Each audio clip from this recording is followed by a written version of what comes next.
They asked why she wasn't taking notes, and she smirked. "Because you're teaching my debrief reports." The lecture hall aboard the Orbital Academy was vast, its curved walls glowing with a faint hum of shielding fields that protected the cadets from a void outside.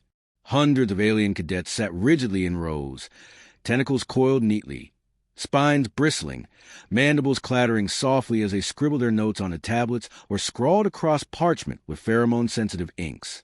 They all turned when the voice cut through the stillness, calm, clear, and entirely human. She sat there in her seat near the middle row, legs crossed, hands empty, eyes sharp and unblinking. Her name was Captain Elena Ward, though none of the gathered aliens knew it yet. To them, she was simply the transfer student from Earth, one of the Death Worlders who had been reluctantly admitted into the Academy after months of political wrangling. The instructor, a Kelvarian tactician with 4 eyes and a shell of gleaming silver plates, narrowed his gaze at her. His voice carried the weight of authority.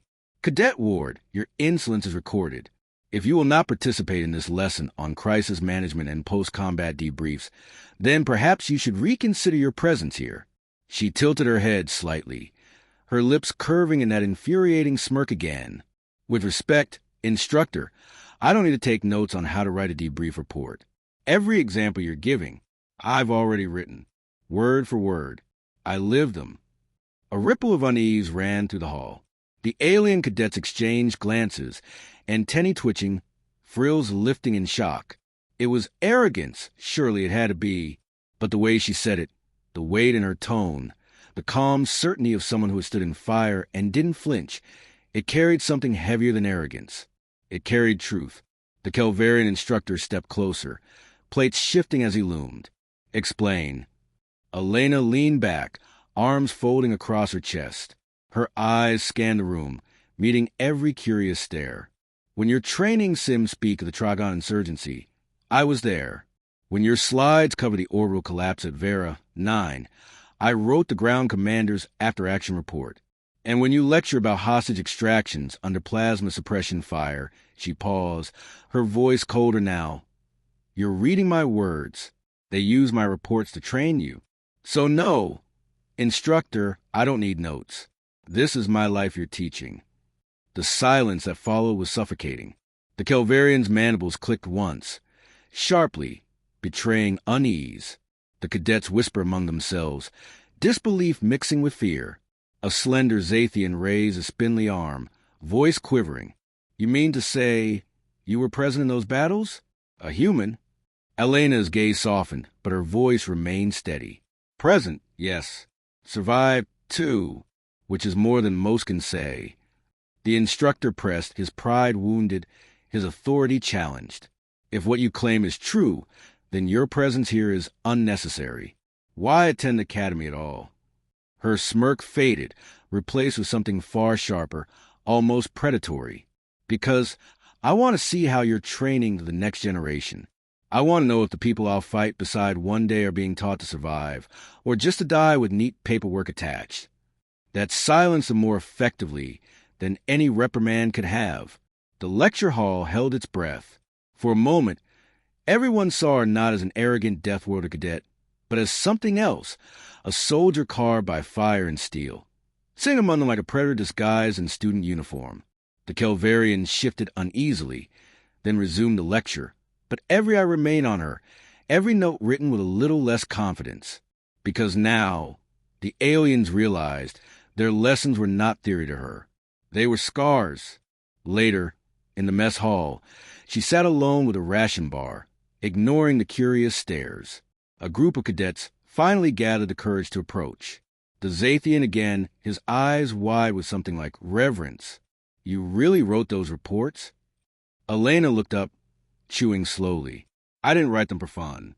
I wrote them because people died, and someone had to explain why." "Why are you here?" a larger voice demanded, towering over her. "If you've already fought wars, if you've already led missions, why lower yourself to this academy?" She met his glare, without blinking. "Because someday one of you will be in command. And when the fire starts, I need to know you'll understand that survival isn't about following procedure. It's about adapting. It's about refusing to die, even when the galaxy says you should." The voice bristled, but didn't reply. The others lingered, unsettled but drawn in. They wanted to mock, to dismiss, to sneer at the lone human among them. But her words clung to them like burrs, sharp and unavoidable. That night, whispers spread through the barracks. The human cadet wasn't just a student. She was a veteran, a survivor of campaigns most species studied as cautionary tales. They recalled the way she had smirked, the certainty in her voice. And slowly, respect grew where mockery had been. 2 weeks later, when a surprise drill simulated a hostile boarding action on the station, the cadets panicked. Alarms screamed, bulkheads sealed, and simulated enemy units stormed the halls. Chaos reigned as cadets stumbled over protocols, fumbling through procedures half remembered from lectures. Elena didn't stumble. She barked orders, sharp and precise, her movements fluid with practiced instinct. You, secure that junction. You, seal the aft bulkhead. Zathian, get your people on sensor sweeps, now. The others hesitated, but something in her tone cut through fear. They obeyed, and under her direction, the drill ended in record time. The cadets fending off attackers with minimal casualties, an outcome no class before had ever achieved. Afterward, the Calvarian instructor confronted her again, his voice carrying both irritation and grudging respect. You undermined my authority during the drill. Elena wiped grime from her face, eyes flashing. No, I used it. You wanted to see if they'd survive. I made sure they did. His 4 eyes studied her for a long, silent moment. Then he inclined his head slightly. Not an admission of defeat, but acknowledgement nonetheless. Word spread quickly after that. She was no longer just a human. She was the one who had lived what they only studied. The one whose smirk in that lecture hall had been the quiet roar of someone who had seen war and chosen to survive anyway. And when the cadets asked why she never took notes again, she only smiled, her answer unchanged. Because you're still teaching my debrief reports.